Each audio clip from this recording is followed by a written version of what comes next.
In the earliest ages of creation, when the heavens glowed with fresh light and the earth was still shaping its mountains and oceans, the world was governed by divine lineages, beings of cosmic purpose, born not from flesh, but from primordial truth.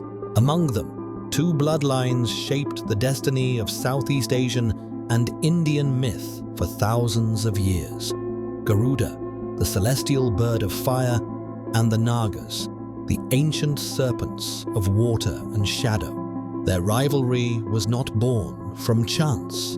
It was born from betrayal, bound by blood, and carried by generations. Garuda was born to Vinata, a radiant wife of the sage Kashyapa, whose children were destined to shape worlds. From the moment he emerged from the egg, Garuda glowed with the brightness of the sun. His body vast, his wings robed in gold, his feathers shimmering red like flames rising from a sacred fire. But even as Garuda grew stronger, his mother grew quieter. For Vinata carried a burden, a secret shame that darkened her days. Long ago, she had been deceived by her own sister, Kadru, mother of the Nagas. In a wager clouded by serpentine cunning, Vinata lost and became the servant of Kadru and her children. What should have been a bond of sisterhood twisted into bitter dominance. Garuda watched it all. He watched his proud mother bow. He watched the Nagas revel in their victory. And in his heart, a vow ignited. I will free my mother, no matter what stands in my way. When Garuda confronted the Nagas, they slithered forward with cold amusement. They agreed to release Vinata, but only if Garuda brought them the Amrita, the nectar of immortality, the drink of gods, the treasure of the heavens, guarded by layers of divine fire, illusions, and celestial armies. The challenge was meant to be impossible, a cruel demand to ensure Vinata's chains remained forever.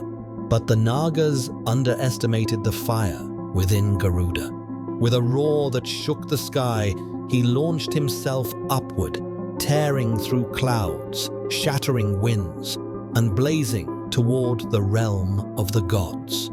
There, he faced guardians sculpted from lightning. He fought through whirlwinds conjured by celestial sages. He endured flames that could burn the universe itself. But Garuda would not break. With unmatched brilliance, he bypassed the traps, scattered the armies, and seized the pot of Amrita. Holding it in his talons, he blazed brighter than the sun, so bright that Vishnu, the preserver himself, descended to meet him. Impressed by his courage, Vishnu granted Garuda two divine boons: freedom from death and a place by his side as his celestial mount. Garuda accepted, not as a servant, but as an eternal ally. Carrying the Amrita, Garuda returned to the Nagas with calculated calm. They slithered forward, intoxicated by the promise of immortality. But Garuda spoke gently. Purify yourselves first. Bathe, cleanse your coils. This nectar deserves respect. Blinded by greed, the Nagas obeyed. And in that moment, the gods, led by Indra, reclaimed the Amrita and returned it to its rightful place. The Nagas were left with nothing but spilled drops on the grass. They licked them desperately, splitting their tongues forever. Their humiliation burned deeper than any wound. And from that moment, their hatred for Garuda became eternal.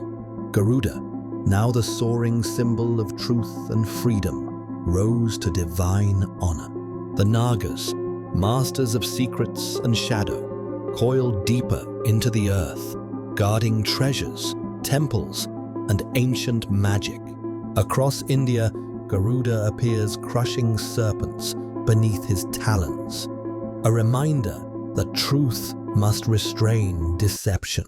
In Thailand, the Krut symbol stands for protection, kingship, and celestial authority. In Indonesia, Garuda becomes the emblem of the nation. Garuda Pancasila, symbol of strength and unity. In Cambodia, reliefs of Garuda grappling Nagas adorn Angkor's ancient stone corridors, frozen in eternal combat. Because this rivalry is not a simple feud, it is the cosmic struggle of sky versus earth light versus shadow freedom versus bondage, truth versus cunning. And though ages pass and civilizations rise and fall, the story continues. In every flame that rises, every river that winds, every temple that stands against the sky, Garuda ascends, wings blazing. The Nagas coil, eyes glinting in the dark. Both powerful, both necessary, both eternal. This is their legacy. This is their balance. This is the unending myth of Garuda and the Nagas, the eternal rivalry.